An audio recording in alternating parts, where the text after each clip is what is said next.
शुक्लांबरधरं विष्णुं शशिवर्णं चतुर्भुजं प्रसन्नवदनं ध्यायेत् सर्वविघ्नोपशान्तये अनन्तसंसारसमुद्रतार नौकायिताभ्यां गुरुभक्तिदाभ्यां वैराग्यसाम्राज्यपूजनाभ्यां नमो नमः श्री गुरुपादुकाभ्यां अञ्जनानन्दनं वीरं जानकी शोकनाशनं कपीशमक्षहंतारं वन्दे लङ्काभयङ्करम् कृष्णाय वासुदेवाय देवकीनन्दनाय च नन्दगोपकुमाराय गोविन्दाय नमो नमः गोविन्दाय नमो नमः गोविन्दाय नमो नमः.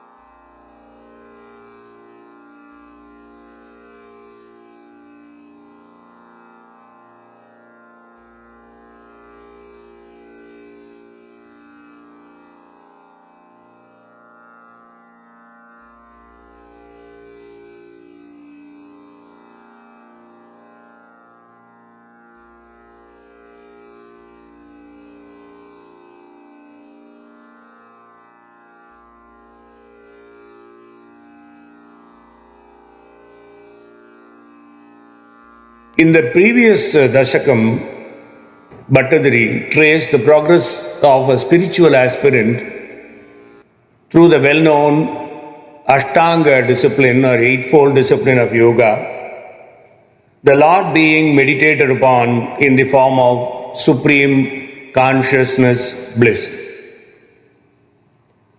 To meditate on the Lord in this manner as the Nishkala Brahman or absolute impersonal, a person has to reach this level of competence required to be able to focus the mind on an object which has no form and is purely imaginary.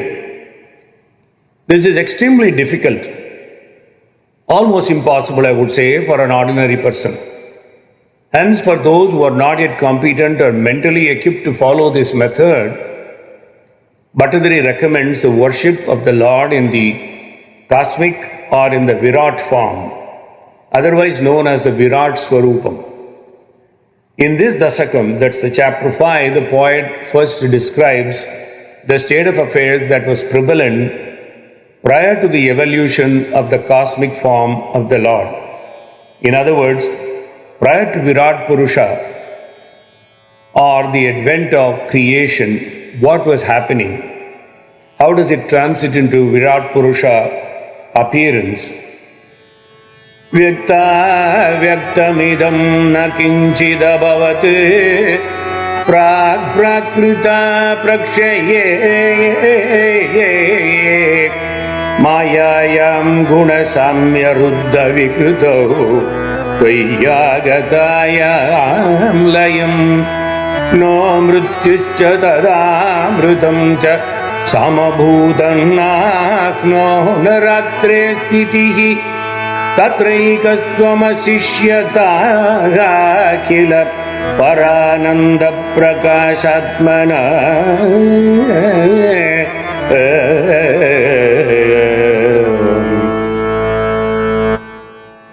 Bhagavan, during Mahabharata, when Maya was impeded by the equipoise of the three gunas, Sattva, Tamas and Rajas, and dissolved unto you, this universe, the Prapancham, which usually has Stula, Sukshma manifestations of gross and subtle, was non-existent.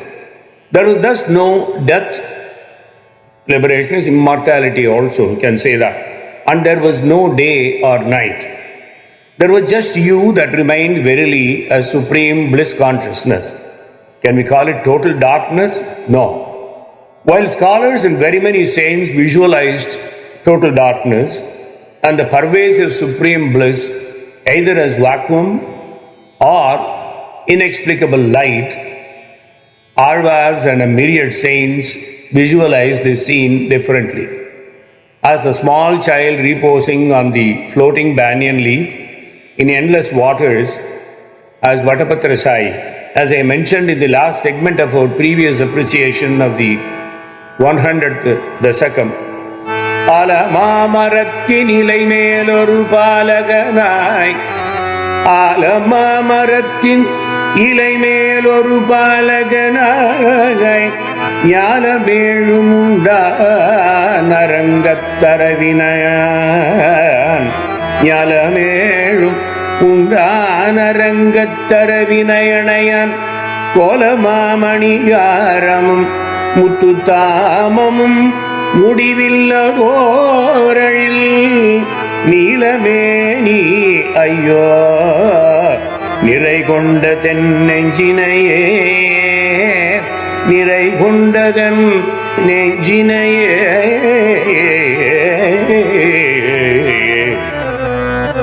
In Amaladipuran, Tirupanalvar says this. So this is the Swarupam that saints and Alvars were used to, not total darkness. At the end of the lifespan of Brahma, this Brahma is different than Brahman. Brahma, the creator or the son of Parabrahman. At the end of Brahma's 100 years are two Parardas, two 50-year periods in terms of Brahma's time reckoning. All the 14 regions are 14 lokangalum, all the 14 lokas up to and including Brahmaloka, the abode of Brahma himself, and the multitudes of movable and immovable things are consumed by the great fire of dissolution called Pralayagni. Fire of Pralaya or dissolution. We never use the word destruction, which I will come to that later. It's dissolution. All of them get dissolved in the 5 basic elements, the way they were originally created from. Dissolution is the reverse process of the reaction that takes place during the cosmic creative activity. There is a beautiful Upanishad called Subhalopanishad. Prithvi aptu praliyate apaha tejasi praliyanti tejo vayo viliyate vayu rakashe viliyate Akasam indriyeshu, indriyani tanmatreshu bhudadau, viliyante bhudadihi mahati viliyate, mahanavyakte viliyate, avyaktam akshare viliyate. This is what the Subhashitam says.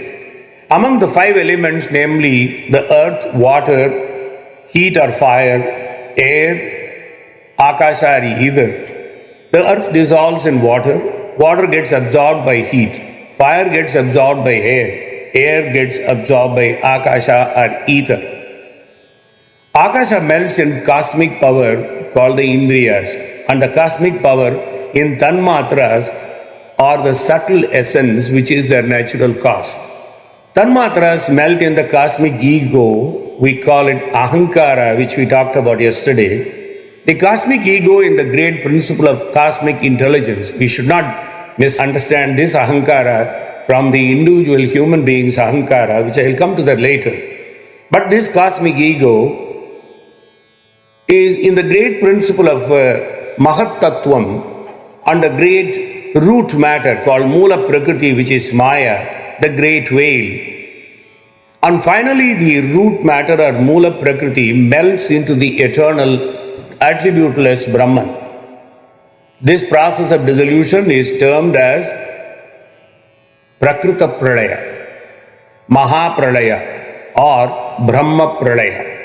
During this period, nothing exists except Brahman. The Brahman we talk about here is the Parabrahman, cosmic excellence. The entire universe consisting of both gross and subtle elements is the manifestation of Maya, the Lord's cosmic creative power.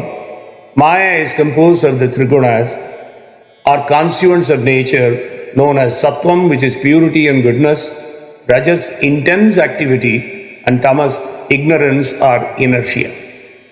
When the forces of all the three gunas are in equilibrium, we call equipoise, Maya does not get activated. The Vedas say, Tadaikshata bahusyam prajayeya. Only when looked at by Brahman, Maya will be agitated. When Brahman moves from Pralaya, Maya also moves. It's a relative reaction. Then only will the above three gunas admix themselves in appropriate proportions for manifesting as this variegated universe. During Mahapralaya, the glance of Brahman does not fall on Maya, and hence it lies dormant in Brahman itself. Thus, Maya had totally dissolved unto you, Bhagavane, during the last Mahapralaya. She was as good as non-existent entity. Therefore, there were no gross or subtle substances. There were no births, deaths, or the cycles constituting samsara or the bhavasagar. There was no liberation either, as there were no sun, moon, stars, neither day nor night existed. But then what did exist even during that time of interregnum? O Lord, you alone existed. That's what Bhattadari says. You alone existed even in your altered states in the form of the Trinity, Brahma, Vishnu, Rudra, created by Maya. They did not exist. They existed in you. You alone pervaded everywhere as supreme bliss consciousness. On the subject matter, Vedas, which are your own pronouncements, are the only authority that talks about this cosmic vacuum, or what they call as a supreme bliss. Kala karma guna cha jivanivaha Vishwam cha karyam vibho Chillilarati me yushittvai tada nirlinata mayayu Chillirarati me yushittvai tada nirlinata mayayu Tesham naiva vadantya sattvamai boho Satyatmana tishtatam no chet kim ghagana prasuna sadrusam no chet kim gagana prasuna sadrusam bhuyo bhavet sambhavam. Oh, all-pervading Thiruvaiyaru, you are the cause of creation, sustenance and dissolution of the universe. You create and then you dissolve also. You are then engrossed in Chidananda Leela of cosmic slumber, Yoga Nidra of meditative sleep. When the three gunas and time, the effects of all actions arising out of time, are Maya, or both, the multitudes of all living creatures and the universe, which is an effect of your Maya again, were merged unto you. Even Vedas did not talk about their absolute non-existence. In other words, the Prapancham existed within you. There was no destruction, it was only dissolution. If they were indeed non-existent, that would tantamount to total destruction or sky flowers. He uses a very unusual metaphor. It's a pretty refined metaphor for figurative reference, very rarely used. He says, Gagana prasuna sadrusam. It is like sky flowers. You must have heard this. Akasa pushpam. Gagana prasuna sadrusam is akasa pushpam. What are the akasa pushpam? Where does it grow? Akasam is ether. So basically the figurative term is used in Vedanta philosophy to denote an unreal thing or an impossibility, although it is possible. There are certain things which never exist in the three periods of time. Examples commonly given are Akasa Pushpam, which grows in the sky without any plant or tree, the son of a barren woman, the horns of a rabbit. These are the three common metaphors that most of the scholars have used in spiritual and literary books.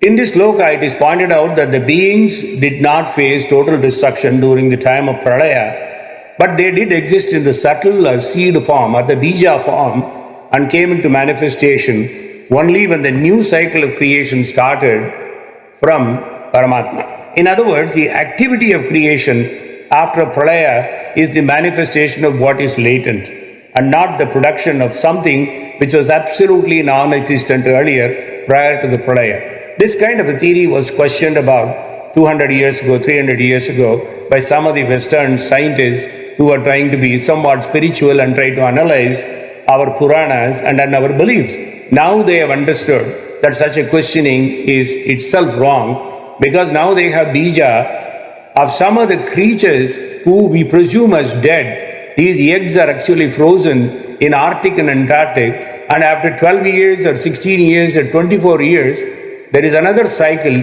and they start all over again. It's not only the bija or the eggs, even the live creatures are frozen and they are recreated. Some of the fish varieties, they just come back from the frozen state. If that can happen for the common eye, why not this bija which remains in the stomach or inside Parabrahman come back again in creation? That's what Bhattadri says.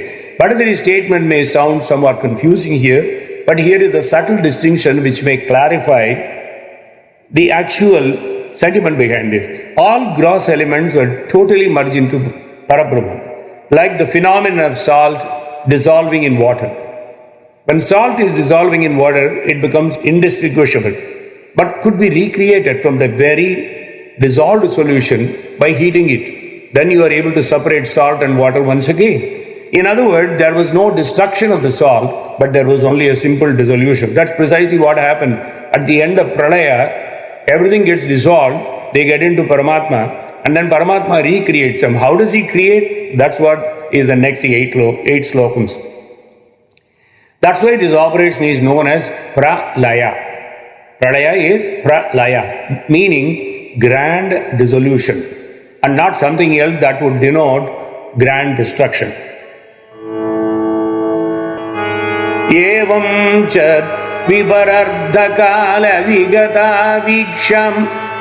Evam chat viparardhakala vigata viksham sisrukshatmikam vibrane tvai sukshubhe thubhuvani bhavaya maya swayam maya dakkalu kala shaktirakila drishtam swabhavo vicha maya dakkalu kala shaktir akila drishtam swabhavo vicha praturbhuya gunan vikasya vidaduhu tasya sahaya kriyam. This is where the real arithmetic comes, and I need to give some detailed explanation about the numbers that are spoken about here. Bhattadri uses the very strange coinage called Dviparardha Kalam. Bhagavan, whatever the duration that was Dviparardha Kalam, Dviparardha Kalam, you alone existed in cosmic slumber, Yoga Nidra, during that particular two Parardhas.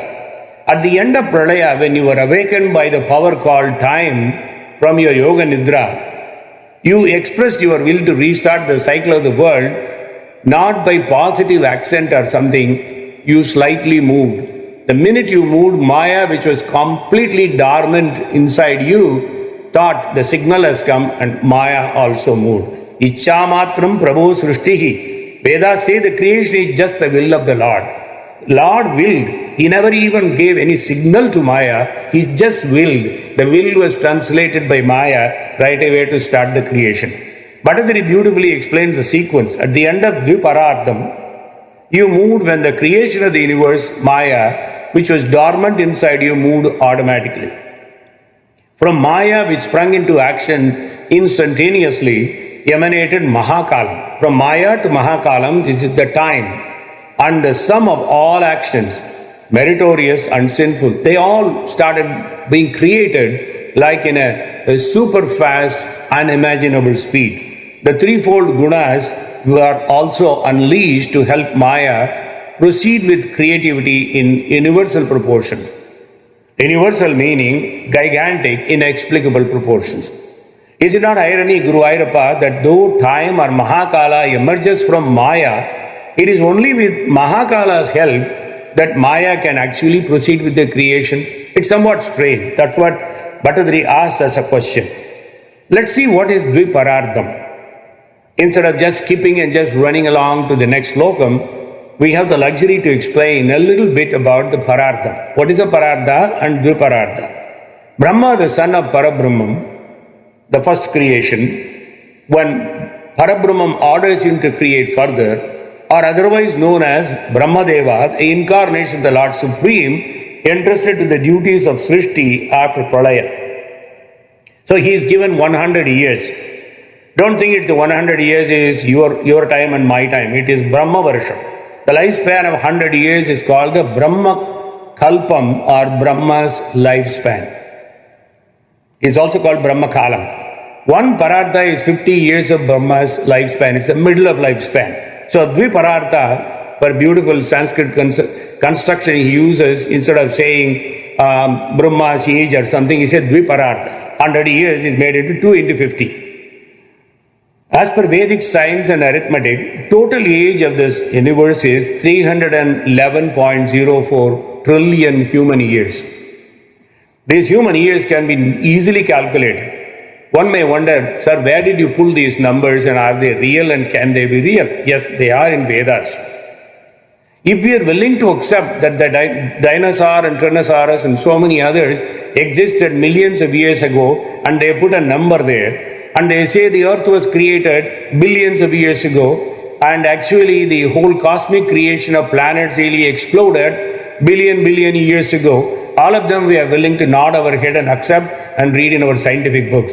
But when our own Sanatana Dharma gives Vedic references with accuracy, which could be cross-checked, we are not generally willing to accept. But at least in this group, I am sure we will accept this is definitely more founded, well-founded than the so-called billions and millions of years of planet coming through or not.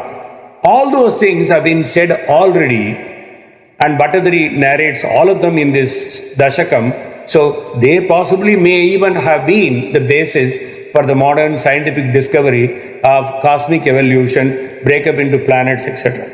Let's look at the numbers, 311.04 trillion human years. And we have so far spent only about half of it, 155 trillion years. We still have half of it to be spent from the time of creation towards total resolution or dissolution, not destruction. These 311 trillion human years are also known as the lifespan of Brahma. Not my words, Brahma, not the Brahma. So many Brahmas are created by Parabrahman, and one Brahma has a lifetime of 311 trillion human years, or 100 years of his own time, called the Brahma Kalpam. It's also called Mahakalpa. Brahma, who creates the universe at the end of a pralaya, at the direction of the Supreme Lord, is also conferred 100 years. Usually we do not stop to think of these remarkable calculations, but let me give you a very quick calculation. 4 yugas made up of Satya Yuga or Krita Yuga, Treta Yuga, Dwapara and Kali make a Chatur Yuga. Let us see, Krita Yuga is the biggest or the longest, 1.728 million years. Treta is 1.296 million years. Dwapara is 864,000 years. And Kali is 432,000 years. In other words, 1/10 of the Chaturyuga is Kali, 2/10 is Dwapara, and 3/10 is Treta, and 4/10 is Krita, making a total of a Chaturyuga cycle of 4.32 million human years. That's one Chaturyuga. And equates to 1,000th daytime of Brahma's life. Look at this, daytime. In other words, 1,000 Chaturyugas of 4,320,000,000 human years equals one daytime. If you multiply by 2, 1 day of Brahma equals 8,640,000,000 human years. Astronomers and Sanatana Dharma scientists have thus deduced from Vedic references that the total age of Brahma is 360 into 100 into 8.64 billion or 311 trillion human years. This lifespan is known as Mahakalpa. But it doesn't stop there. This time span is also the duration of one breath of inhalation by Vishnu. Vishnu Puranam says when Vishnu exhales, thousands of universes emerge and thousands of Brahmas are asked to create, and one Brahma is born in each universe with that kind of a lifespan. When Vishnu inhales, all universes get sucked in and the Brahma goes back to the Paramatma, and Mahapralaya is witnessed around all the worlds at once. Maya sannihito apravitta vapusha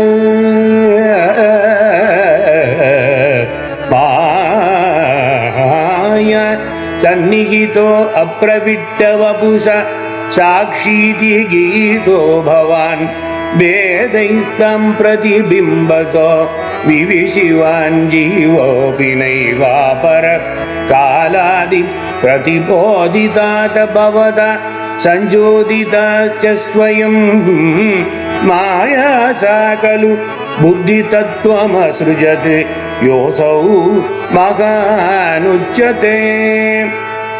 Bhattadri explains the nature of Ishvara and Jiva in the first two lines of this slokam. Guruvayurappa, even though you encompass Maya and Maya is inside you, you alone are proclaimed as Sakshi, or the witness, or Ishvara by Vedantins and spiritual seers. When you create all creatures through Maya, you become the life force or inner consciousness for these Jivas and are then known as Jivatman. So what happens is, when he is a Sakshi, he also becomes a Jiva. Sakshi on one side, a witness, and the creation into Jivas. So first there is a Jivatman. And there again, there is a minor distinction. Is it a Jivatman 1 or Jivatman into the power of infinity?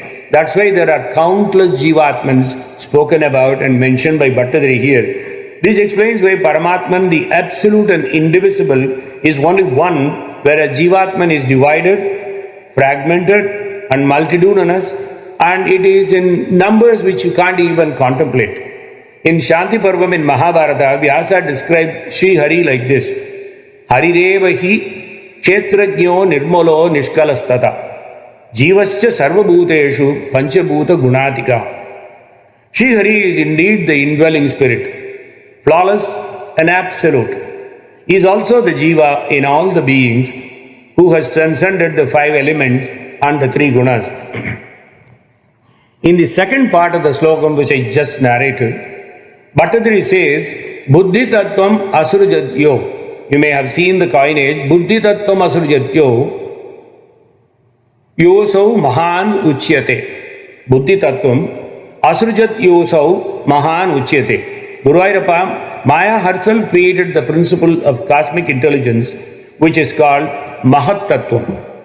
In Bhagavatam, while expounding the truth regarding the cosmic evolution, Brahma answers his own son Narada, saying, Kalad guna vyatikaraha parinama swabhavataha karmano janma mukutaha purushadishtad tadad bhavet. Time disturbed the equilibrium of the 3 gunas. In other words, Mahakala disturbed the gunas. Swabhava transformed these gunas, and from karma evolved Mahat, the principle of cosmic intelligence. All these functioning through the power of Lord himself, because it was actually a deliberate act by the Lord. In the next verse, Bhattadri describes the nature of Mahat Tattvam and the creation of Aham Tattvam. We would have heard the term Mahat Tattvam quite often, but there is a term called Aham Tattvam. So let us see how Bhattadri describes it.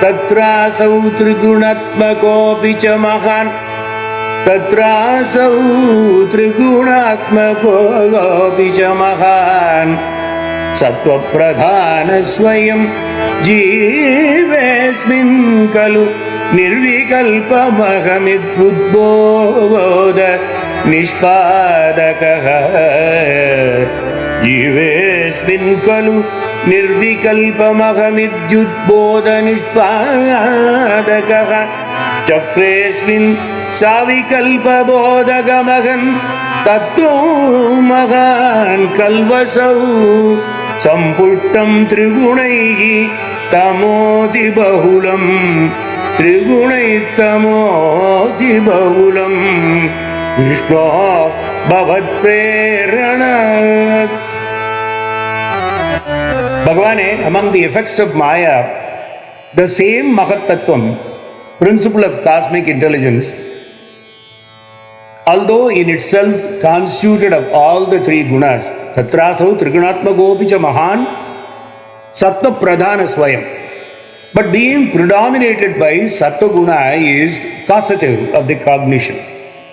Indeed, of the cosmic ego without differentiation of individual entities. Jivesmin kalu nirvikalpam ahamant. The Jivatman I am talking about is not an individual Jivatman. It is actually a cosmic Jivatman of so many pieces inside the Paramatma. So, all pervading Lord, this Mahat Tattvam indeed, although nourished by all the three gunas, as by your prompting alone, only if you will, only if you want, they created in the same Jivatman, the sons of I-ness or ego. So when the fragments of trillions and trillions of Jivatmas are produced from the Paramatma, when it blown off, the I-ness or ego with each Jivatman, with awareness of separate individuality, that's being predominated by Tamoguna. So when the Jivatmas all emanate from Paramatma, they end up with Tamoguna because they have the ego, unlike the Brahman. Contextually, Savikalpa and Nirvikalpa are the two kinds of knowledge. Savikalpa is specific, concrete, objective and complete, whereas Nirvikalpa is conveyed as a vague statement. So when we say something definite and there is no ambiguity, it is Savikalpa. When something is said in an abstract form or non-objective or incomplete and leaving much to be evolved about or for you to think about and expound on it, and that is Nirvikalpa. Example is, I will give you a statement and that is Nirvikalpa. Something is lying there. That something is lying there is Nirvikalpa because it is not definite. It doesn't say what is lying there and where is it lying. So that is Nirvikalpa. Similarly, when we refer to Jivatman, we use the terms Vyashti and Samashti. It's also a very peculiar term in this context. Vyashti means an aggregate or whole viewed as made up of separate bodies. So Jivatman, even though it may be individual, they are also in a Vyashti. For instance, look at the statement. When I say there are so many trees in a forest, total number of trees in the forest is made up of mango, neem, etc., etc., etc. Here the statement says total number of trees in the forest.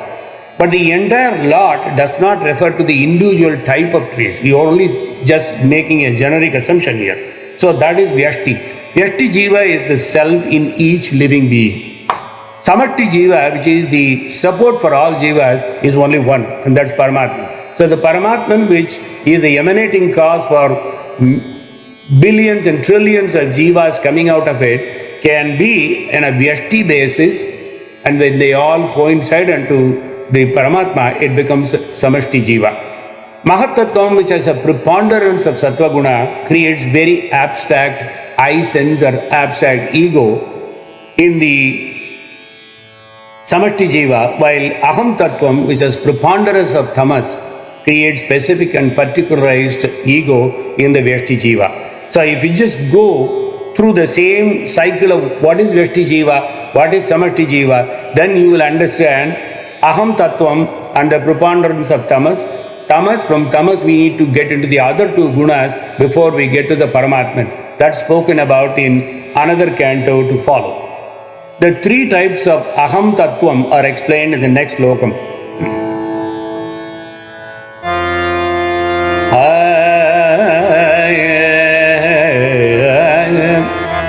Swagam Chatragunakramat Swagam Chatragunakramat Trividadam Asadhya Vaikariko Soham Chat Trigunakramat Trividadamasadya Vaikariko Bhuyas Taijasa Tamasaviti Bhavannadyena Sadvatmana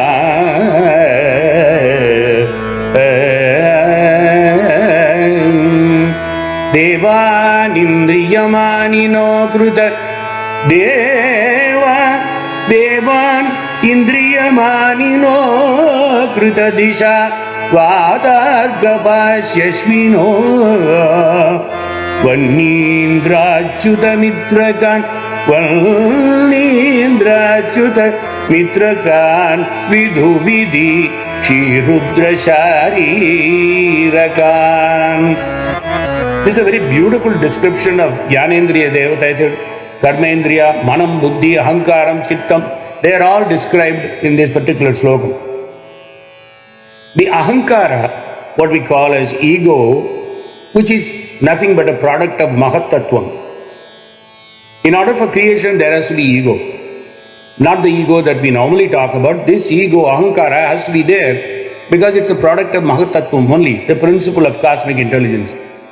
Ahankara attains a threefold division, namely Vaikarika, Aijasa, Tamasa.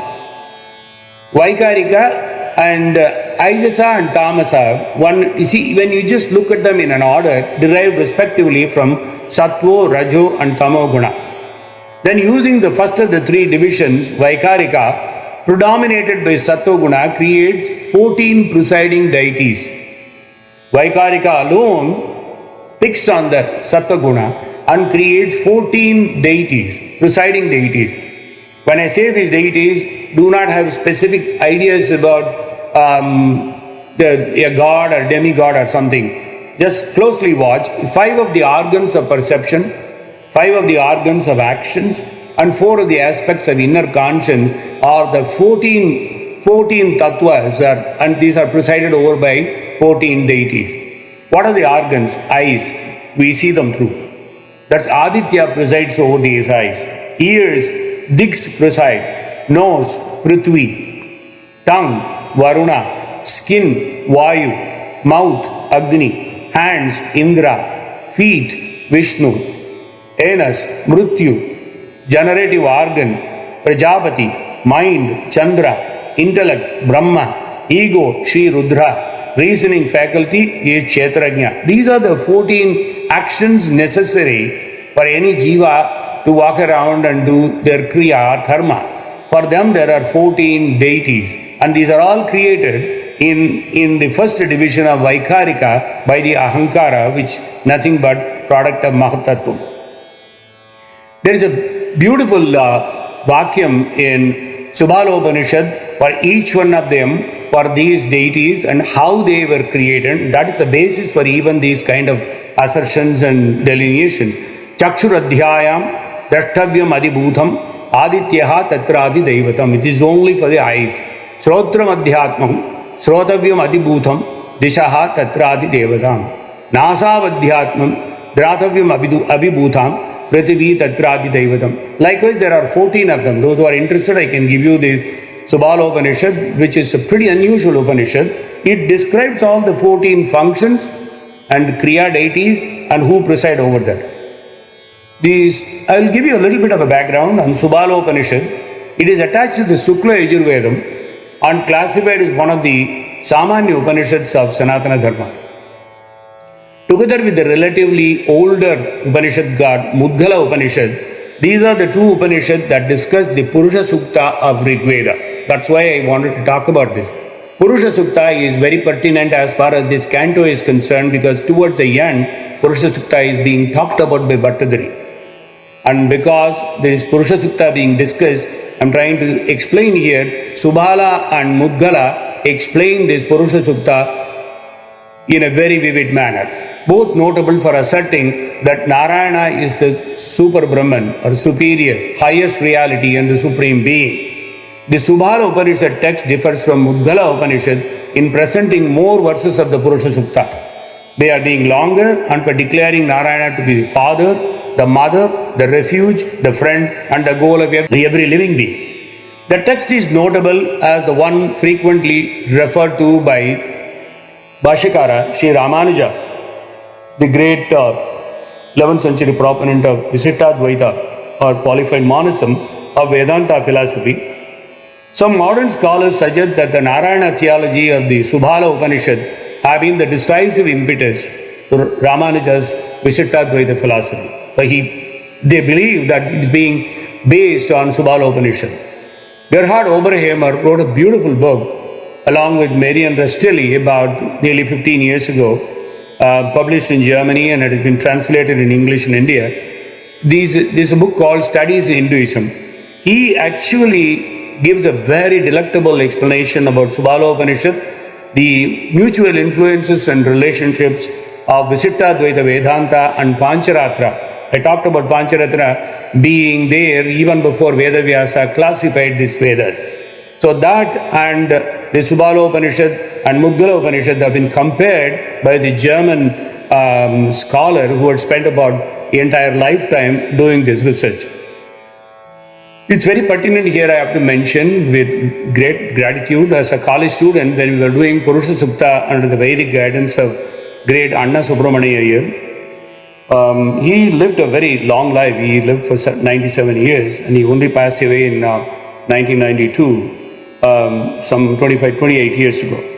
I had the pleasure of learning from him, and he was the one who actually gave a bunch of students like me the name and some brief outline of this rather unheard of Upanishad called Mudgala as well as Subhala. Anna was then the spiritual advisor to Vivekananda College and the Ramakrishna Mission. He was a disciple of Swami Shivananda, not to be mistaken with the other Shivananda. This Swami Shivananda was a direct disciple, one of the direct disciples of Bhagavan Sri Ramakrishna Paramahamsa. And Anna was also a great spiritual devotee of Kanchi Mahabharata. He is particularly to be thanked for the entire Tamil population in the southern region, because the Tamil devotees owe a lot to him for his writing of about 100 books of Upanishads and Shastras and Sutras, you name it, even Vedic translations, most of which were published by Sri Ramakrishna Mission. Something unusual about Sri Anna, which should be talked about, which you should carry it in your mind, is he donated the proceeds of all the sale of all these books to Sri Ramakrishna Mutt itself, thereby discharging his duty towards the institution that took care of him from the time he joined the Ramakrishna ashram, which was actually the orphanage of Ramakrishna, and then from there he was part of the Ramakrishna Mission. So he said, this is my contribution to the mutt which really made me grow. His contribution to the spiritual awakening of common public, Vedic literature, they're incomparable. You should really know something about him. There's very little on the web about him. But if you just look at any of the Upanishad books at home, those who speak Tamil, you will see in the forward it is always talked about Anna Subramaniya. I believe Ramakrishna Metta is in the process of digitizing as a homage to this great soul all his books and republishing them as e-books very soon. Bhuman manasa buddhyaham kritimila chittakya vrityanvidam tacchantakaranam vibhotava balat sattvam sayeva srijat jataistaijasato dashendriya ganatattamasam satpunaha tanmatram navaso marutpurapate sabdojanittvadbalaya. Bhagavane, who pervading Lord, complete with all 6 attributes, by your power that part of Sattva-guna, Vaiharika Ahankara, created the inner organ, Antakaranam, with aspects comprising of this mind, understanding of the ego, along with the function known as reasoning. From the Taijasa Ahankara was born the group of 10 Indriyas. I told you about the 14 elements that came about by Vaiharika Ahankara, but from the Taijasa Ahankara, which Bhattadri talks about here, 10 Indriyas, 5 of perception and 5 of action were born, and then from the part comprising of Tamasa Ahankara, on account of your power, He Bhagavane, Thiruvaiyaru was born Shabda. Shabda is very important, the sound. The subtle essence of the element ether is the most essential thing to make the creation complete. Sabdadvyomatatak sasarjita vibo Sabdadvyomatatak sajajjita vibo Sparsham tato marutam Tasmadrupamato mahodasharasam Toyam chagandam mahim Tasmadrupamato mahodasharasam Toyam chagandam mahim Evam madava purva galana adhyatma dharmanvitam bhutagramamimam tvameva bhagavan prakashayat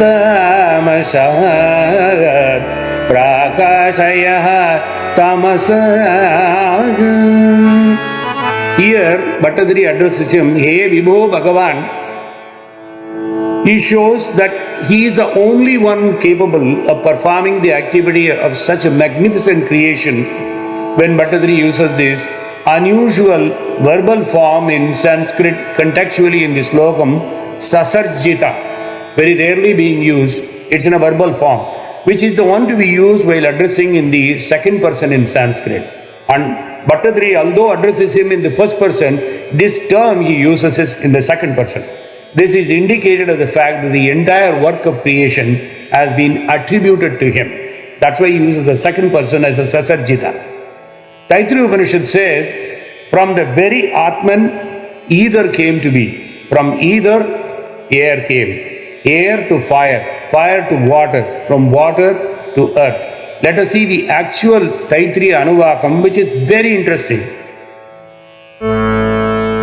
Tasmadva tasmad atman akashashambhutaha Tasmadva tasmad atman akashashambhutaha Akashadvayuhu vayoragnihi agnirapaha Budhya prativya oshadayaha Oshadibhyo annam annad purushaha Savayesha purushonnara samayaha Tasyedam shivasyeva shiraha Ayam dakshina pakshaha Ayam uttara pakshaha Ayam atma idam prucham pratishta Tatabhyesha slokau bhavati.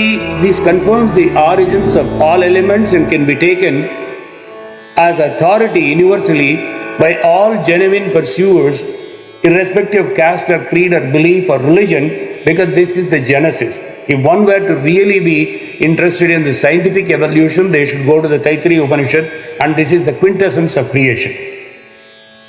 Bhattadri then explained the little hiccup that was faced, which made the 14 deities reach the supreme bliss. Yes, all of them have been created now, but nothing is functioning.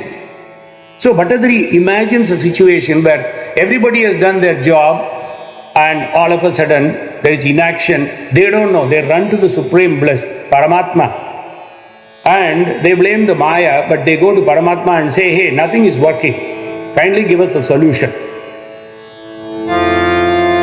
Yete bhuta gana tadendriya gana devascha jata prudak Yete bhuta gana tadendriya gana devascha jata prudak No shekur bhuvananda nirmiti vidau No shekur bhuvananda nirmiti vidau Devairami bistadaya Tvam nana vida shuktibi Nudaguna tatvanya munya visham Sheta shakti mudhiryatani Gatayan Airanyamandam vyata Airanyamandam vyadha. Bhattadri explains the morass. Yes, it's complicated and confused situation. When everything is ready to go, there's a hiccup. Most of you are corporate and professional executives and mostly lead important divisions or departments or branches or offices in various countries and major institutions. Everyone is responsible for a major innovation or development. And there is a development date and a release date announced. Everything else is there. All the 14 division heads have concluded that they have done their part, but product is not working. When the final decision regarding the product or even the release or the timing is to be delayed and the decision has to be conveyed, when there is a quagmire of awkward or complex situation, they all run to the leader. This is what happens. These 14 deities run to the leader. The 14 deities headed by Surya. That's why I just sang this particular slokam in Surya. The Surya takes all other 13 with them and go to Paramatma and say, hey, we are ready for the release, but it's not happening. So, when the leader is approached for resolution, this is what happened, and that's the 10th slokam. And the 14 deities headed by Surya are into Bhagavan, and Bhagavan resolves this. In other words, let us put it this way: the 5 elements, 5 subtle substances, 10 sense organs, 4 functions, cosmic intelligence, Mahat Tattvam, Ahankara, presiding deities, they have all come into existence. But all these 40 entities, including the deities, could not or did not unite. They stayed separately. Therefore, they could not produce the Andam or the cosmic whole. They could not do the Brahmanda, because by breaking the Brahmanda, the creation is going to be interspersed and dispersed. Then the 14 presiding extol you, the deities extol you and your attributes by various hymns.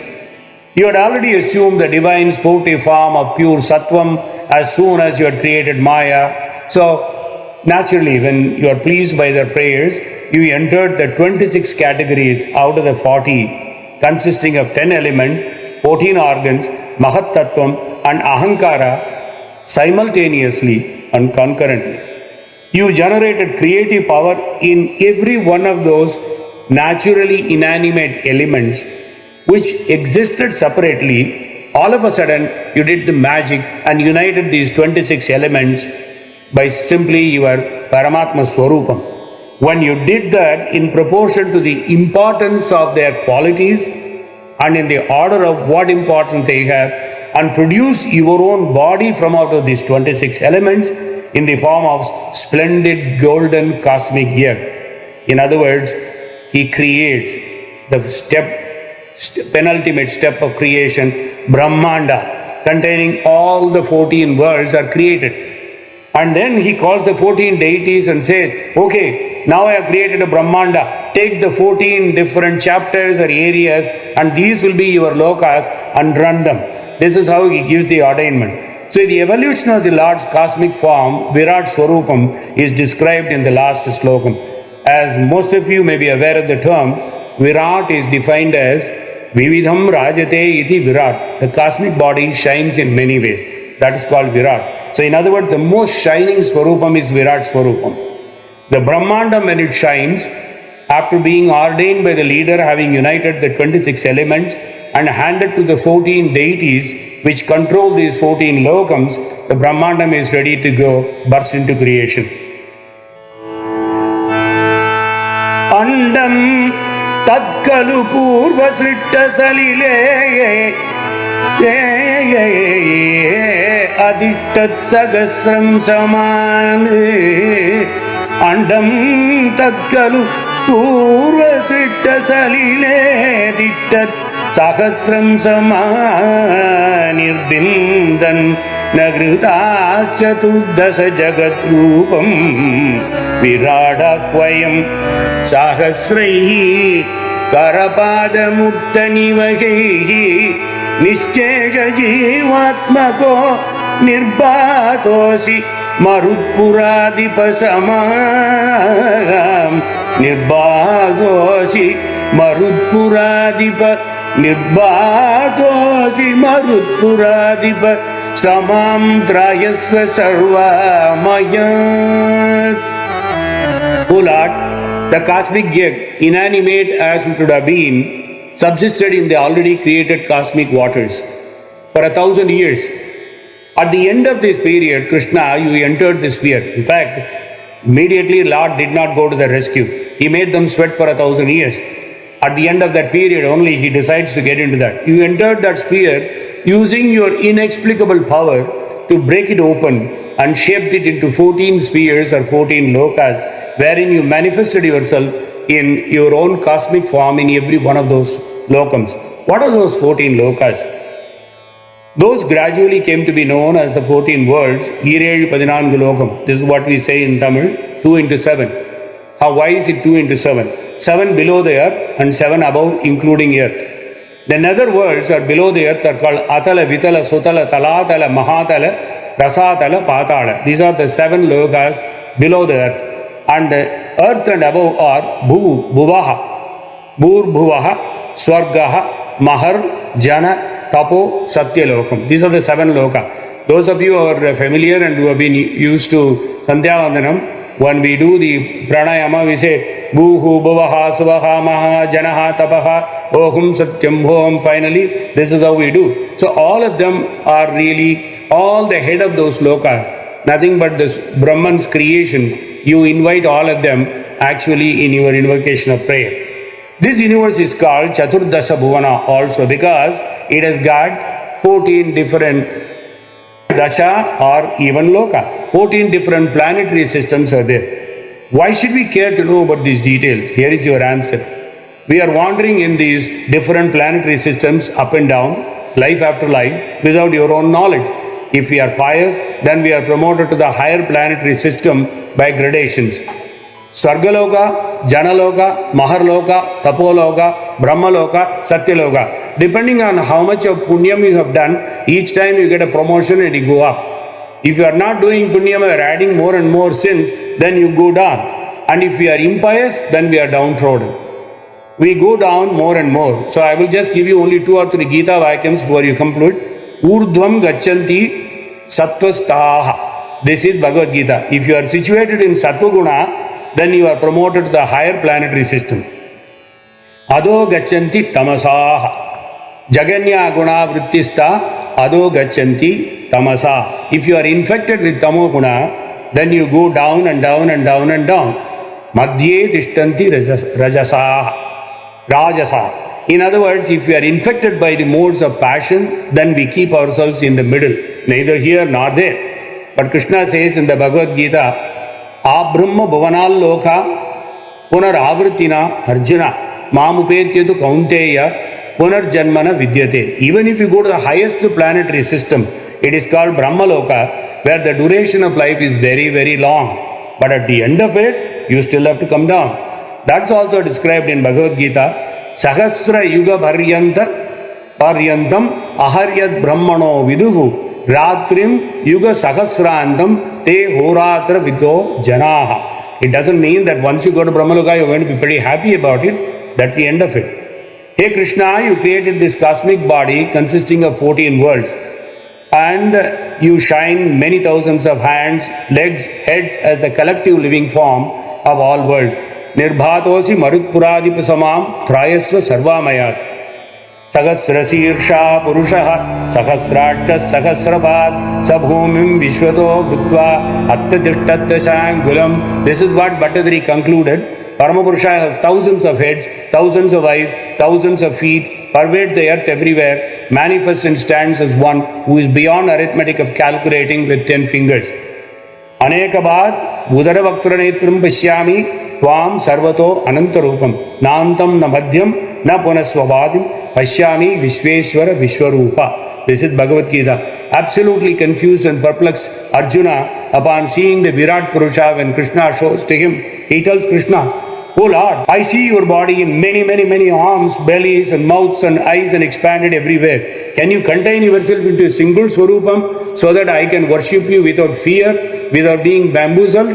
That's what Bhattatri also said. Krishna, I am very happy to look at you as Guruvayurappa and enjoy. Enough. I have talked about VIRāt Purusha, but I am only going to worship you. This is how he concludes. Narayana, Narayana, Narayana, Narayana, Narayana, Narayana, Narayana, Narayana, Narayana, Narayana, Narayana, Narayana, Narayana, Narayana, Narayana, Narayana.